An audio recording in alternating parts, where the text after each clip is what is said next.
अब अलल पंख, अलल ध्यान दचा के, एक अलल पक्षी होता है उसको अनल भी बोलते हैं। अनल, अनल माने वायु, यानी वो आकाश वायु में ही रहता है, ऊपरली सब ऊपर, नीचे नहीं आता। वो अंडे भी ऊपर ही दे देती है वो अलल पक्षी मादा, और उन अंडों को हवा में छोड़ देती है और ऐसे स्थान पर अंडे देती है, पैदा करती है कि नीचे केले के बन हो, केले के बन। तो केले कैसे फंसे रहा कर, केले के बना बनो आपस में बहुत लंबे लंबे बढ़ जाते हैं। तो वहां आकाश से वो अलल पक्षी बहुत लंबा चौड़ा होता है, वो कम से कम भी सैकड़ों फुट लंबा और 50 फुट की चौड़ाई होती है। इतने बड़े बड़े पर होते हैं उसके, बहुत जबरदस्त लोहे के तौ की तरह, और पंजे होते हैं जैसे नो चमटिया की तरह, खुर जैसे बहुत जबरदस्त नाकुले, बहुत मजबूत, और 4 पैर होते हैं उसके, पक्षी होता। तो वहां से अंडे छोड़ देती है भगवान हवाला है।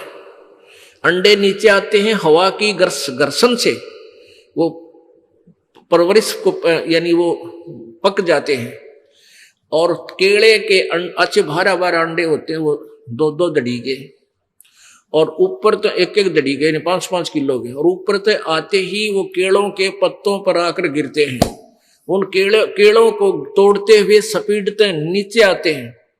तो केलों पर गिरने से, उन केले पर गिरने से, उन पेड़ों पर, तो उसकी स्पीड कम हो जाती है, और तो केले को तोड़ता हुआ वो आसानी से आकर नीचे पड़ता है और पड़ के फूट जाता है, उसमें से बच्चा निकल जाता है।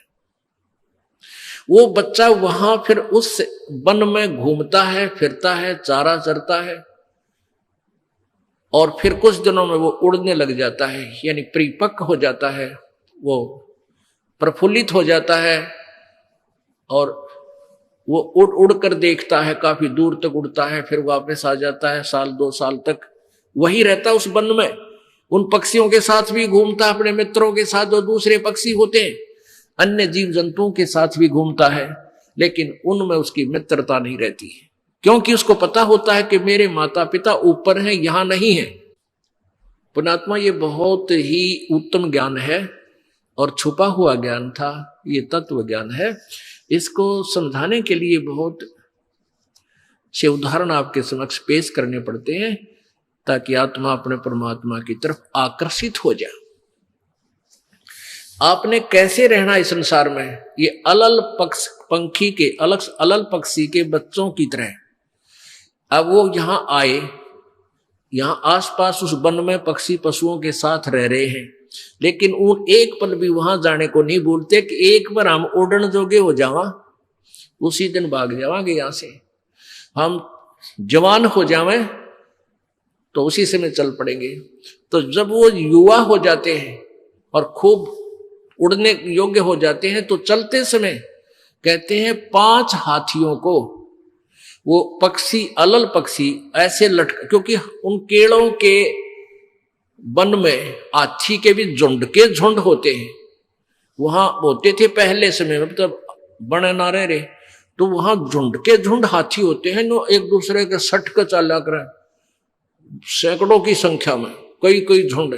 तो वो अलल पक्षी उनके ऊपर झपट्टा मारता है, और उसके इतने तेज वो होते हैं 1.5 फुट के पंजे, और उनको ऐसे फंसा लेता है चारों हाथियों को, 4 हाथियों में, और 5वें ने नोक मुंह के साथ।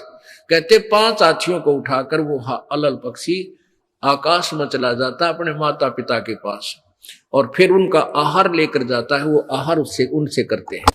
तो अब आप यहां आए हो, अलल पक्षी की तरह ध्यान रहे। एक पल भी वो पक्षी का बच्चा अपने माता पिता को नहीं भूलता कि मैं यहाँ का नहीं हूं, मेरे तो ऊपर है माता पिता, और जब मैं यहां से जब जाने जोगा हो जाऊंगा 1 मिनट में चल पड़ूंगा।